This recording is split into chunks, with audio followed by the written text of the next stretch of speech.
So, welcome back from lunch. We've got a session now, one of the strategy sessions. We're in a slightly smaller room, and indeed, I hope that can generate some additional discussion from the floor. And so do please feel very welcome to raise your hand or ask questions or make comments, indeed, about what we're talking about here on stage. And we're going to be talking about building a global picture of marine pollution, or an Asia-Pacific perspective. And really the genesis of this is, well, a number of things. We have INC1 happening right now. Very important process, something that we've looked at quite a bit ourselves. We'll be talking to a couple of people from INC1 a little bit later. But equally, plastic pollution is only one element of a range of different pollutions that have an impact on the ocean.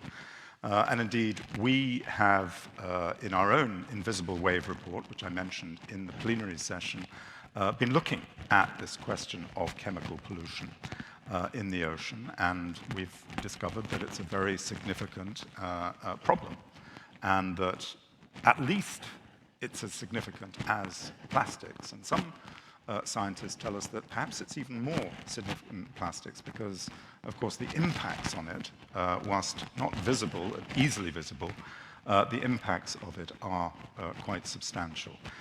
So what we want to do in this session is look at the problem, but look particularly at some of, I can see my mic is rattling away here. Sorry, there we go. And look at particularly at some of the solutions that are out there. And I want to welcome to the stage, we have our first speaker who is going to be online and joining us online, Ken Leung, who is Chair Professor and Director of the State Key Laboratory of Marine Pollution in the City University of Hong Kong. Welcome, Ken. Thank you very much for joining us from Hong Kong. Next to me, Naoko Ishii, who is Director of the Center for the Global Commons at the University of Tokyo. Naoko is going to be talking about a very important report, I think, that they've released on chemicals pollution. And now I've got the mic. Thank you. I can wave my hands around now as well, apparently. And then next to Naoko is Kilapati Ramakrishna, who is Director of Marine Policy Center and Senior Advisor to the President on Ocean and Climate Policy at the Woods Hole Oceanographic Institution. And last but not least, Deshan Tsering, who is Regional Director and Representative for Asia Pacific for the United Nations Environment Programme, UNEP. Thank you all for joining us today. I am going to start with Kenny, if I can, Kenny Leung, in order just to give us a perspective of, I guess, some of the science around this. And Ken, I wanted to just ask you, first of all, sort of one of the great challenges that we faced when we were putting together our report, The Invisible Wave, on chemical pollution in the ocean was, well, first of all, it's invisible, and it isn't easy to see, and there's very little out there that is easy to grasp in terms of data and detail around it. And I wonder if you would just start by outlining what you see as the chemicals that we need to be, and the pollution that we need to be concerned with, and also what you see as being the scope and the scale of the problem. So thank you, Charles. As estimated, about 80% of marine pollutants actually come from land, while the remaining 20% are generated from human activities in the ocean.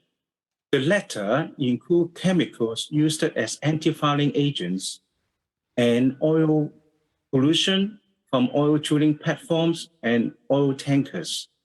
Marine fish farmers may also apply chemicals such as antibiotics and various kinds of biocides for controlling diseases. There are also illegal dumping of chemicals and waste in our oceans. In actual fact, many chemical pollutants are invisible, as said by Charles, and have been continuously discharged from land into our oceans. At present, our society is using more than 100,000 of chemicals, A fraction of these chemicals will end up in our oceans through wastewater discharge, surface runoff, and atmospheric transport. Although our wastewater often go through sewage treatment, but the treated sewage effluent still contains a number of micropollutants which will end up in our oceans. These pollutants include nutrients, heavy metals, cleaning agents, pharmaceuticals, pesticides, film retardants, parasiticides, and all kinds of persistent organic pollutants. For example, nonylphenol is widely detected in urbanized coastal waters. It is a degradation product of the commonly used surfactant in detergents and shampoos. And this chemical is estrogenic and can cause sex change in fish, changing from males to females. More recently, chemicals such as liquid crystal monomers, which are components of our cell phone screens, which can be detected in our ocean as well. As you can see, plastic are just one of the many chemical pollutants in our oceans. This is the biggest challenge we are facing now. Thank you, Charles. And just to be clear, Kenny, plastics are important chemical transport mechanisms themselves, and they include chemicals, but they also, as microplastics, transport chemicals. Is that right? Yes, yes. Since when the manufacturer made those plastic products, they will add many different kinds of chemicals to enhance its function. For example, they will put chemicals to prevent oxidation. They will put chemicals to change its flexibility and so forth. Then these chemicals eventually will be released into the marine environment. At the same time, plastic act like a polymer. They can also absorb chemicals onto them. If they were being eaten by marine life, those chemicals might be released and causing the second harmful effect to the marine life as well. So Kenny, I sort of wrap up this little science sort of session in a second, but I just want to ask you, what do we know about the impact of chemicals on the marine environment and on marine ecosystems? What is the state of our knowledge? This is a very good question. Globally, systematic studies on ocean pollution are very limited, hindering our understanding of the current chemical pollution situation in our oceans. Most documented studies are confined to estuaries and coastal waters, while research on chemical pollution in open ocean and deep sea is very limited. Furthermore, most of the comprehensive monitoring of chemical pollutants are mainly conducted in North America, Europe, and China. So to speak, the picture of ocean pollution in many places in the world remains unclear. Without knowing what chemicals are present and their concentration in the sea, it is very difficult to predict their combined impacts to marine life and our ocean health. Although scientists may know toxic effects to individual chemicals to individual marine life, they do not have a clear picture of how coexisting chemicals in the ocean jointly affect the marine ecosystem. So unfortunately, we only have a very limited understanding for the current situations. We need more research to knowing what chemicals in the system and their concentration as well. Kenny, thank you very much. And you are now leading a program under the United Nations Ocean Decade for Science, looking at estuaries and at pollution in estuaries. Is that right? And how? I mean, you've put that together, a global program together. What do you expect? What are the early sort of results from that program? Have you managed to get any early results from that program? before we start this global estuary monitoring program, we just complete a global river pharmaceuticals monitoring. So we gather together over 100 scientists in the world, and then we monitor 61 pharmaceuticals in 258 rivers in the world. Then we find that almost all rivers contain at least one type of medicines. And also, most rivers also contain antibiotics. So we demonstrate that the drug pollution in our rivers and the waterways is very serious in the world. And also we identified that the countries with middle low incomes, they can afford to buy medicines. However, there is no regulation, no treatment process, and management process to minimize their release into the rivers. So this is just one example to motivate us to invite people from all over the world to join hands together to monitor the priority pollutants in estuaries. Why I'm saying this, during our study, 1/3 of those rivers never been studied before. Those rivers mainly from Africa, Asia, and also South America. They don't have enough resources and also the sophisticated scientific instruments to do the research. So there is clearly is a need that we need a global effort to combat this problem. Thank you, Kenny. Thank you for setting the scene there. I think that's really, really important for us. And I think we are swimming, sorry to use this analogy, we're swimming in the dark very much around chemicals and chemical pollution. And I think one of the things that I didn't mention when I started off this morning was this very, very important connection between rivers, freshwater systems, and saltwater systems, which is an increasingly interesting focal point for the global ocean discussion as we try and integrate that discussion with the freshwater discussion on land. I mean, often, as many of you I'm sure are aware, called the source to sea discussion usually. I want to come on, and we're still sort of unpicking the problem a little bit here, if I can, Deshan. I come to you and just ask you, I mean, there are Kenny mentioned there are 100,000 chemicals probably in use. There has been a recent study saying that there are, in fact, 350,000 chemicals that are registered globally.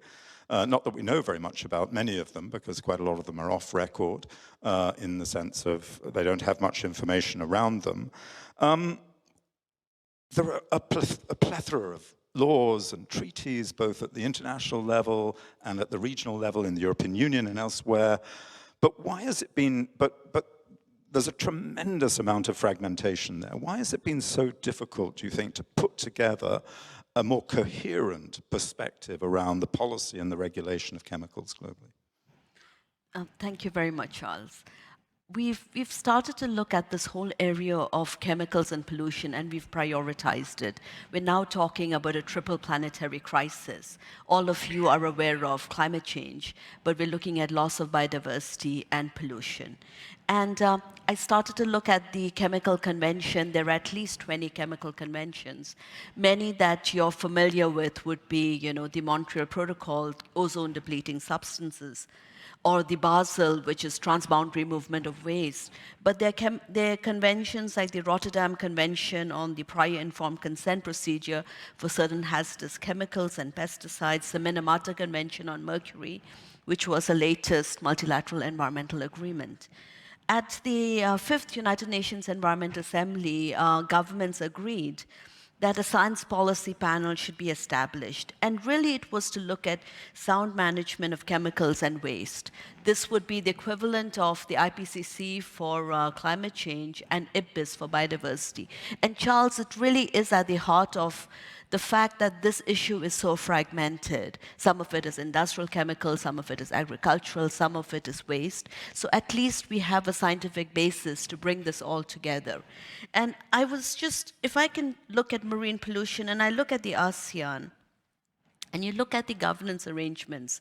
So the general legislative frameworks for municipal solid waste, this marine litter, anti-litter legislation, source reduction through material restriction, landfill, waste to energy, extended producer responsibility, procurement, recycled. So basically, it's really a mishmash. It's in different ministries, it's with local government, and it doesn't come together. And I think that comes to the heart of what you're talking about. And this means then we don't have harmonized data. The most critical issue for our region, we're talking about oceans, but is air pollution. And again, we look at air pollution, you know, you can do source apportionment, but everyone looks at the emissions differently, the different standards, different regulations, different cities, it's transboundary. So this really is an area where we need to have harmonized data, and we also need to have harmonized standards. And again, it's transboundary. Thank you, Charles. Thank you, Darshan. And I wonder if I could ask you, and then come to Ram and to Naoko, about, you didn't talk about the potential responsibilities of the industry and the chemicals industry in relation to its own, the chemicals it produces. And we know that if there are regulations about individual chemicals, quite often those productions shift to different locations, or indeed new chemicals are produced which are very similar but not exactly the same. Regrettable substitution, I believe that's called. What are the responsibilities of companies in relation to the chemicals that they produce and the toxicity of those chemicals, do you think? And I'll come to you, Rama, after that, but Darshan, please. So if you look at the Montreal Protocol, and that's really looked at the most successful multilateral agreement, we actually sat with industry. We actually sat with them at the table, and we looked at how you phased out ozone-depleting substances. We actually worked with them. And so if you look at now this legally binding instrument, to end plastic pollution, it starts with a multi-stakeholder forum. And the reason you start with a multi-stakeholder forum is so it's really clear which sectors have what roles and responsibilities. We can't have a process whereas you have an agreement where governments write an agreement and then you have 26 conference of parties to implement it. We have to sit down with industries looking at standards and looking at how we arrive at a solution together. So we're really looking at a process that industry is at the center of taking forward any instrument to face plastic and other chemical pollution. Rama, would you agree with that? And do you see there being, do you see the chemicals sector itself having greater level or needing a greater level of responsibility towards the chemicals it produces? Charlie, first of all, thank you very much for having me in this meeting. This is by my count the fourth invitation, but I'm pleased that I'm able to finally join you. Thank you for that. I was listening to Darshan with great interest about what she said. The issue is not with reference to can the industry take care of it, but how we structure governments at the national level and how they act in response to the challenges that they have in front of them. And this is the question that we have time and again. Regulation at the international level is largely dependent on how we address these issues at the national level. And until the time we get our act together at the national level, whatever recommendations that we make to the international community about how to solve these pressing global problems, we would be wanting in the solutions that we give. Thank you. And let me just take that thought, if I can, to Naoko, because Naoko, you, in your most recent report for the Center for the Global Commons in Tokyo and University of Tokyo, as with Systemic, have looked specifically at this question of externalities and the responsibilities that the chemicals industry face, primarily around climate change. Could I just ask you to run through the key takeaways of that report? Because I think it is really fascinating. Thank you. The title of the report is very interesting. It's a planet-positive chemical. Because as you may know, chemical industry is considered to be one of the 4 hard to abate sector together with the steel and cement and aluminum, and in addition to shipping and air industry. So that the chemical industry is considered to actually drag the feet of other industries, because chemical permeates every part of every aspect of our life, economic and social life. So if the chemical is not able to become a net positive, that it will really drag the feet of our effort to become net zero. And then how the chemical industry can transform itself to save not only themselves, but also to save the world. That's a starting point of that research. The conclusion is that yes, it's possible for the chemical industry to become a net positive and save the world. So, but in order for chemical industry to do it, it really needs a complete transformation of itself together with other stakeholders. First, we need to really create a kind of global charter for the chemical industry or chemical system. We call it chemical system because it's not just the chemical industry. It's actually to try to bring all stakeholders along its value chain. That is an important point because chemical, as already mentioned, it really, from very beginning of the pipe towards the end of the pipe, it really is used by various industries. So how we can really create this charter to shift the chemical system. So that's the key. Who are the chemical system?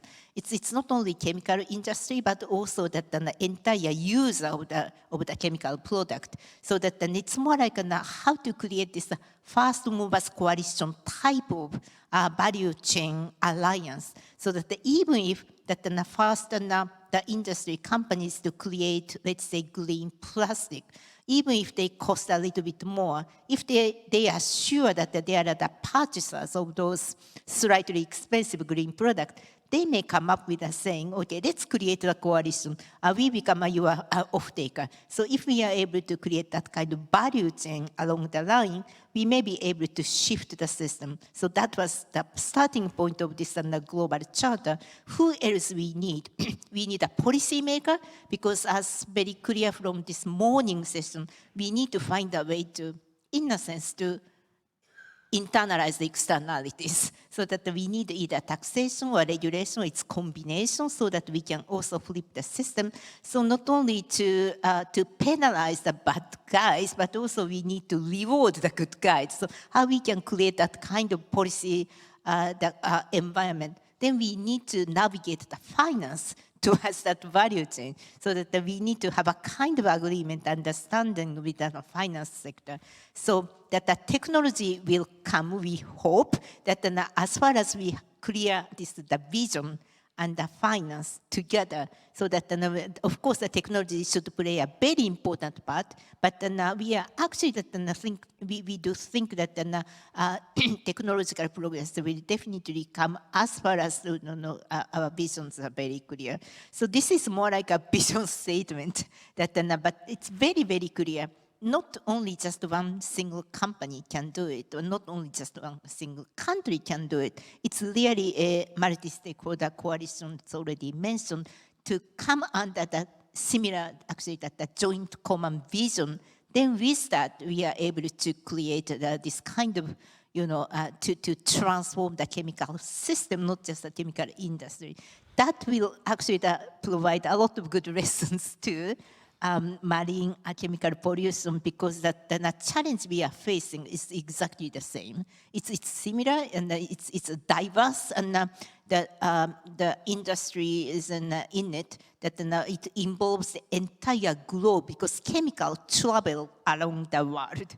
So it's not only just one country can handle it. We need a global system to handle it. And as already mentioned from Professor Kenny, that the source country and that the kind of country to be affected these days very, very different. So we really need a good global system to kind of connect the source country and actually the receiving country together, and find a way to that who is responsible for what and how to put the price on that. So that this study, I think, is very useful and relevant too, that address this marine pollution, marine chemical pollution issue, which we are now handling. So I just wanted to draw out, if I could, the connection between the two. And you mentioned green plastics, and by green plastics, I assume you mean It's just an carbon example. neutral plastics.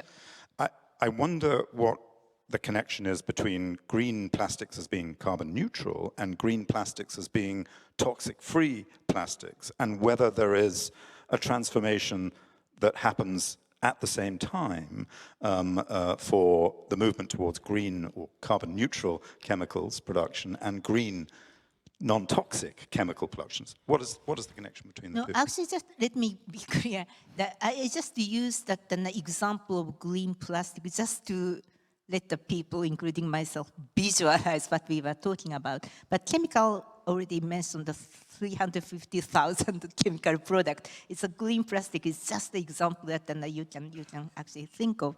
So that so don't take this planet positive chemical, it's just only plastic industry, because it really try to cover the entire chemical system in it. So that's my first point. And the green and the carbon neutral in this case is more or less the same thing we are trying to say. And the planet positive chemical is not just a carbon neutral. It really try to find a way that how the chemical system can help us live within the planetary boundaries. As already mentioned, that the 6 out of 9 planetary boundaries are also already transgressed. And the latest one the scientists found out is actually this novel entity, which is more like a chemical industry. So we are really at the heart of this global challenge. And so did I answer to your question? Yes. I think I might just take your answer and put it back, if I can, to Raman, to Deshan. And that is that, you're suggesting a mechanism, a global charter that sort of brings all of the stakeholders together. And there have been a number of other suggestions about how to address the challenge of chemicals, particularly. One of those suggestions is to have, rather like the UN Plastics Treaty, a UN treaty on chemicals. Rama, I wonder if you would just unpack that a little bit. What are the pros and cons of going in that direction, do you think? And would it be a sensible thing to do? It's a tough question to answer, Charlie, for the following reason.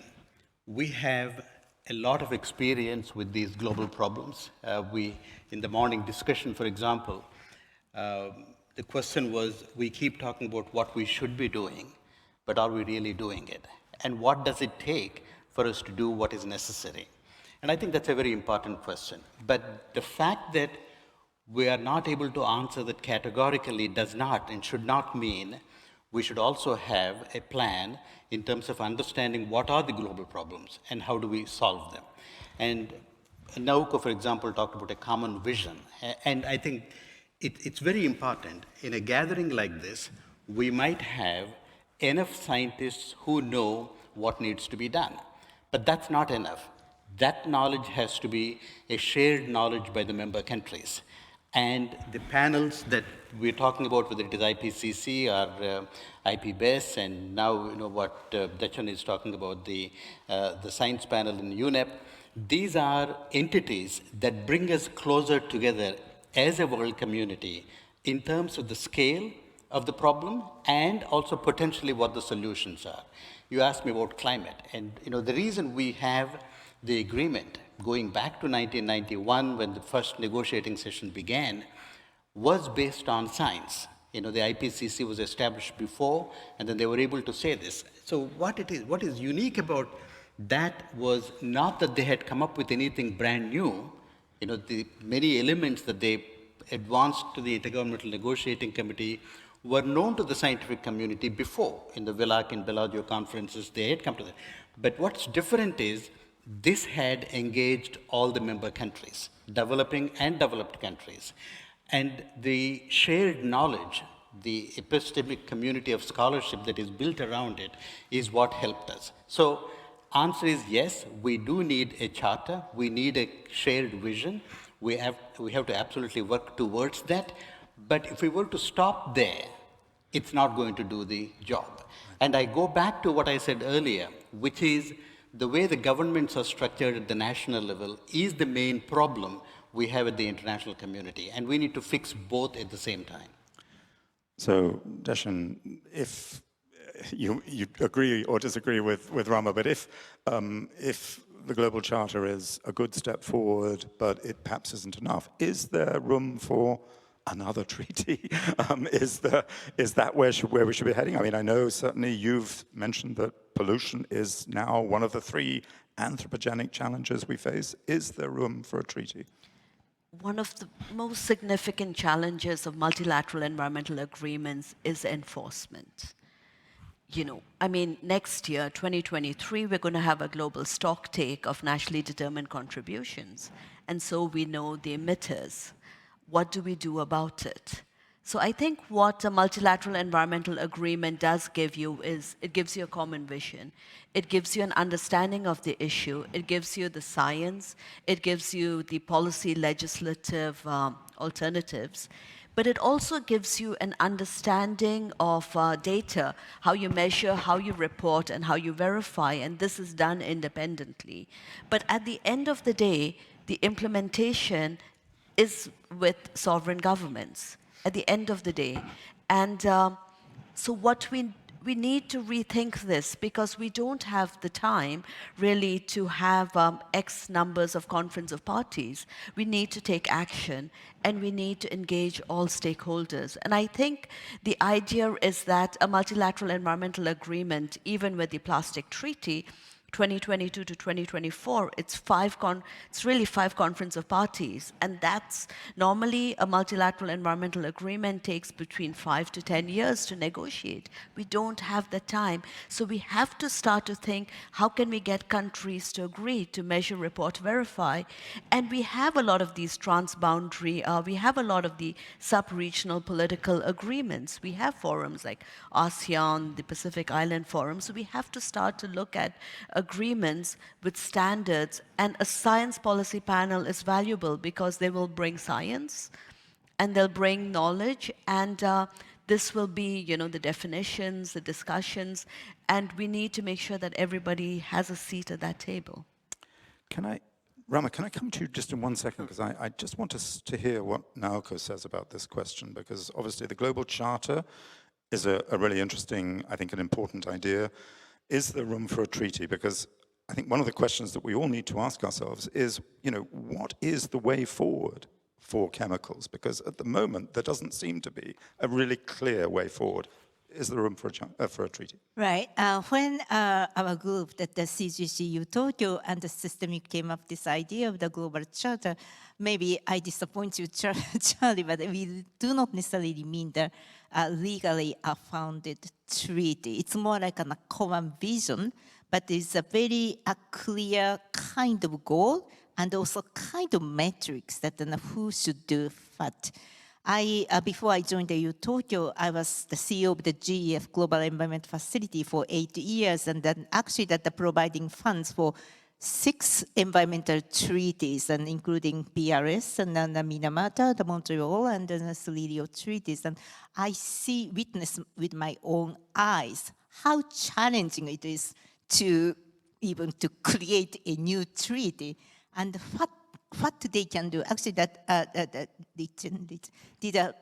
made a really good point on where the treaty is most useful and where treaty is not necessarily useful. And for the chemical system like that, so many diverse and the stakeholders together, and we really don't have time. I don't think that treaty is the best way to do. And the one problem of the treaty is, as very clearly mentioned this morning, in order to address this global challenge, we need the politics and the economics and the technology/knowledge together. The treaty really needs a politics, which is a huge deficit as of today. So if we really try to do the treaty, it will really go back to the lowest common denominator. My worry is that rather, while I do understand the importance of this that kind of treaty, but I have much more hope, expectation that the first movers coalition type of visionary leaders together to lead the way so that they can really raise the level of the ambition And they create a kind of tough world that if you are joining, you will win. If you are not joining, you will lose. That's a hard reality. So that was my hope. But finally, just my final point. But it's important also not to forget about the current economic system, including financial system, international collaboration system, doesn't serve the global south. So that we also need to pay attention to what are the alternative system, international collaboration, the financial system to take care of this and the needs of the global south. And in my view, that's not necessarily the treaty, but we need a fundamental reform of this international collaboration / financial system to address the huge challenge we are facing.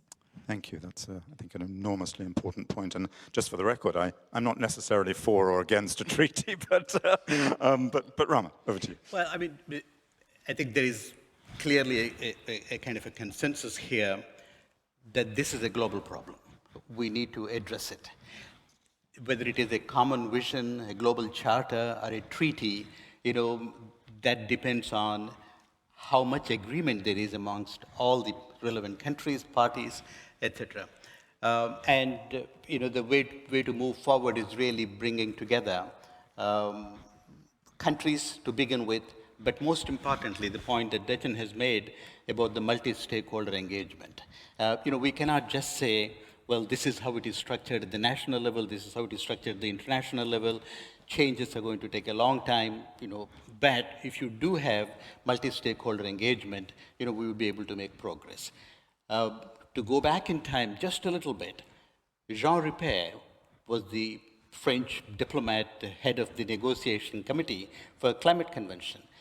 I was there in the first negotiating session, and he said, I do not want any issue that is not science-based on climate to be discussed in this forum. That was in 1991, February. Today, we have just about every imaginable stakeholder attending in Sharm el-Sheikh. The diversity and the richness that including the indigenous people right now, I think brings about a shared understanding. Science contributed it, but it is the multi-stakeholder engagement that makes it real. And again, as the minister said this morning, they are not elected by the global population, but by their own national electorate. And so that makes a huge difference, and I think we need to really work towards that. I'll stop there. Thank you. Thank you. Dechen. We have a process called the Strategic Approach to International Chemical Management, and it's a framework to promote chemical safety, and it is a multi-stakeholder process. I mean, this was a process started in 2006, and I think we can build on this process because really it's for chemical safety and its impacts on environment and human health. The difficulty, and when I think one of the difficulties that the environmental issue faces is we have a range of these issues, and often we've talked really amongst ourselves. We haven't broadened this conversation outside. And when we talk about how do we talk about behavioral science, how do we bring in multi-stakeholder, and I think the idea is how do we engage better? We sit in small rooms, we read papers, we talk to each other, but this dialogue has to go out. And I think the work on SciComm, we have to broaden it beyond just a small group of, multi-stakeholders and government negotiators. Well, it's a fascinating discussion. I wonder if anybody in the audience has any thoughts or comments or indeed questions for the panelists. Sorry, Kenny, you're there, but and if anybody has questions of Kenny too, focus more around the science, please do say. Any questions? Do please join the conversation.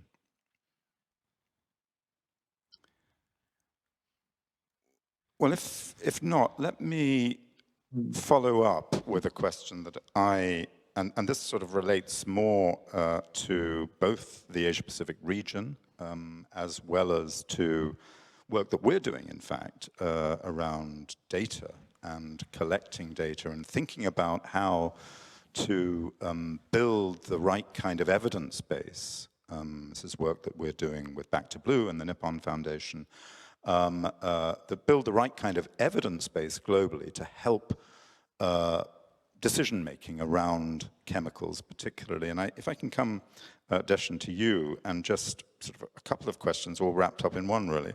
One is, the UN, we know that many national governments across the region, we certainly know that many governments lack the technical and financial capability. Kenny was talking a little bit about the complexity of trying to understand the vast number of chemicals that are in the environment and what impact they have. How do we go about addressing this question of bringing data and evidence together that is therefore then used to be able to influence and develop policy? Because at the moment there isn't really that process. At the UN conference on oceans this year, small island developing states, made a plea for technical support and capacity building.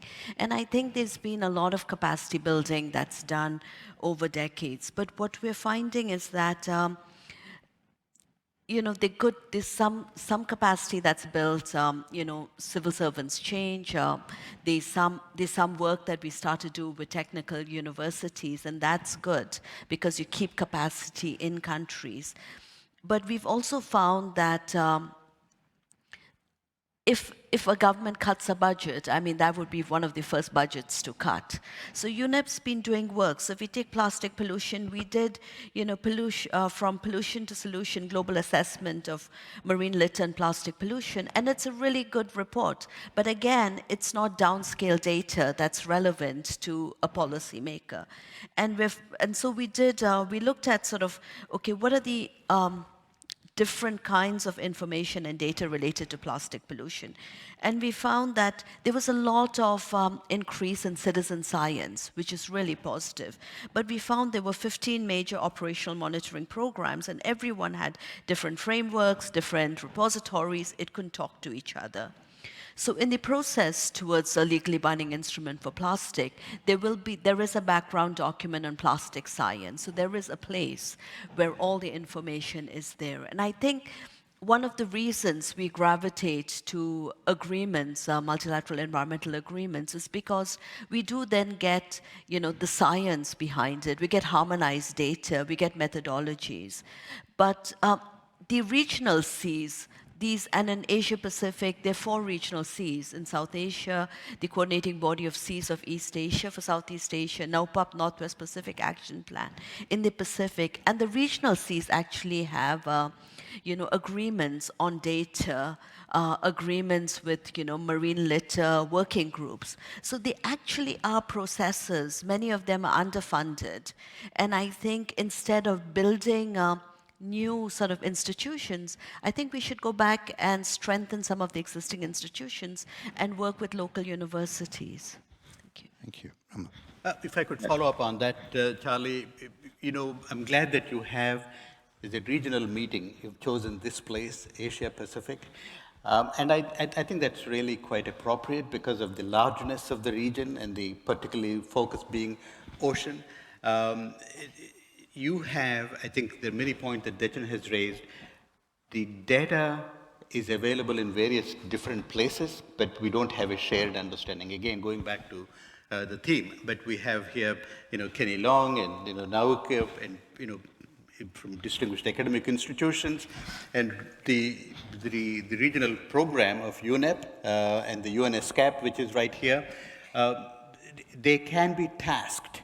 The member countries can do that to get the data that is necessary to answer these questions. And there are many new initiatives. The reason we have these ocean conference and, because Peter Thompson in Fiji talked about this in the joint COP of the climate conference of the parties, came about because of countries in this region. And so countries in this region can play a profoundly important role in getting it onto the global agenda. Malcolm, I'm just going to come to you in a second, but I want to, I'm sorry, Kenny, but I know you've been sort of waiting to come into this conversation, but can I ask you to jump in there, because I know you have some thoughts about South data collection and the way in which that can be improved. Kenny. Yes, so I'm really excited about this intergovernment panel on chemical and waste management. Why? Because right now we cannot stop all the pollutants go to the sea. We have to allow pollution, but how much we can discharge without unacceptable consequence is the key. So we rely on waste management right now. But we need information to do the prioritization, which chemicals we should control first. And then we need to gather evidence to decide the standard, the discharge limit, so that we can safeguard the ocean health. So in terms of the way forward to collect data and also make the database open, on one hand, it may be led by a government or the intergovernment body. On the other hand, the academic scholar journal can play a role. For example, right now, if we publish journal articles in relation to molecular biology, we have to archive all the genetic data. Likewise, if we study the marine taxonomy and biodiversity, we have to archive all the marine life biodatabase. So in such way, we can collect the useful information, but also those information can be shared by all countries. The country can use to make their decision on priority and also setting their own standards. But I also agree that we should harmonize the discharge standards or those water quality criteria. But this is not the full picture. We also need to gather other stakeholders, the industry, come to play. Why I'm saying this, right now we only focus on the existing chemicals, but we also need to have a forward looking on the new chemicals product coming up. Then we need the dramatic change of the chemical industry. They should emphasize on the green production, including less toxic chemicals, recyclable chemical, as well as low energy chemicals with a small carbon footprint in the production. So if we can do both, control the existing chemicals based on good science, at the same time, we have the framework and vision for the new chemicals production, then there will be hope. And that's the way. Thank you. Kenny, you raise many, many important points there, and one of those is, and I'm afraid we're not going to have time to unpack it at the moment, but one of those is this discussion, this very important discussion around the nature of risk management that is put in place around chemicals, and whether or not, say, for example, the precautionary principle needs to be one of the principles that is underpinning the way in which we manage chemicals. But Naoko, can I come to you, because I just wanted to pick up finally on that discussion around data and your sense, because of course in your program you mentioned the Global South challenges that are there and the fact that there isn't enough focus around that.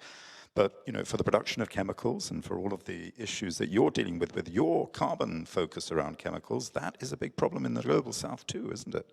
Right. As already mentioned by Ken, these days the production of chemical has shifted from mostly Europe to the Asia, right? So that we are really responsible for both consuming and producing and consuming and actually wasting irresponsibly. So that we are actually have a huge responsibility of managing it. But just to go beyond this north and the chemical and think about north and south and the fact that data tell us that our Center for Global Commons that these days actually producing what kind of environmental footprint each of the 100 countries has produced. Then it becomes so clear that if we only look at the domestic data, It's only captured by, UNFCCC, NDC kind of thing. But if you include consumption side of our environmental footprint, the picture completely changed. I am from Japan, that our hands are much dirtier than originally thought because we consume so much of tropical forest or the water or that using the fertilizer through our importation of foods and goods. So if you see the data from consumption basis, that you come to know that how much of the responsibility we particularly OECD countries, the rich countries, or actually even G20 countries do have. And then we need to really think about what do we do from policy point of view. That as I mentioned, that the North and South, that we usually see this as domestic production data, but it's time to see the domestic consumption data, so that we can really see the fact fast and then see North and South issue from that lens, then we can think about how the policy can act on that in terms of technology transfer, that the regulation, that the taxing, the pricing, but also financial system.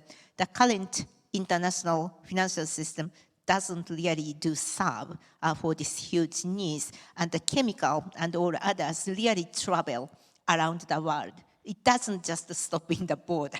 So it's really important for us to think about how to take care of those global issues, while that most of the domestic policies are really based on domestic politicians. That's where that the international system becomes so important. So we've been thinking about this whole question of chemicals and marine chemicals. Just a final thought now, is there anything you want this audience to take away from this discussion that you think is particularly vital for our future work on chemicals? And what would you say? For chemical? Let's look at the data, who is responsible for what. You will see that how much responsibility you do have. Then we become a part of this multi-stakeholder coalition, the part of this global charter, not necessarily legally bounded, but you see your own responsibility in it. And that might take from this session, but morning session, it's not good enough just to count about what great things are happening. Important questions, are they really adding up to flip the system? And in many cases, answer is still no, not yet. Then what is needed? I think that's most important. To me, for chemical, this global chart and bring all key stakeholders together to see the fact and see the responsibility, the most important starting point. We have just started that long journey, but we don't have much time. That's a challenge. We don't, and winning slowly as well. Losing, isn't it? Can I, to use the expression, Rama, your final, just a final thought, if you wrap up. Well, I mean, this is a huge problem. We need to address that. And we have multiple problems, the triple planetary crisis that Dejan talked about. The question is not about which are the problems that we want to deal with. As a community of nations, we do not have the luxury of ignoring some and then picking some. We need to address all of them. And the way to address that, of course, is now we moved from the state-centric system to a more globalized, multi-stakeholder kind of approach that we have. And the science needs to underpin any conclusions that we reach. And so to the extent that we could bring about consensus amongst the scientific community, not just in a country, but across the countries in the world, is the way to move forward. And lots of things have to change. And Naoko very pointedly pointed out, twice I believe, about the international financial institutions. And we have not brought about any change since the Second World War.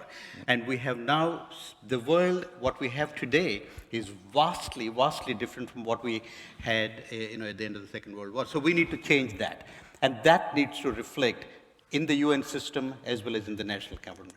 Dejan, we haven't unpacked the finance question really very much in this discussion. But anyway, your final thought, briefly, if you can, please. If we start to look at chemical pollution, plastic pollution, the links with environment and human health, and I think we need to start to have people understand the impacts on human health. And I think we have to unpack some of these technical issues in a way people understand. And it comes down to sustainable consumption and production. And each one of our actions matter. Thank you. Kenny, I don't Yes, want to leave you out there. Thank you, Charles. I would like to end with the motto for the UN Decade of Ocean Science, the science we need for the ocean we want. I believe that chemical issue have to be managed using good science. I think there is a need for global joint effort to gather the data, make our ocean transparent ocean, share the information, then we can work together to prioritize chemicals for management and also setting harmonized standards for regulation. Thank you very much. Well, I think that has been an absolutely fascinating discussion. I'm personally so glad we've managed to reach that, because we have been working very hard in Back to Blue with the Nippon Foundation to bring this to everybody's attention. And I really also want to thank and applaud Naoka for her work on this process, Rama and Deshan, and of course Kenny, who is leading one of the UN Ocean Decades programs on this. Do please join me in thanking all of our speakers. Thank you.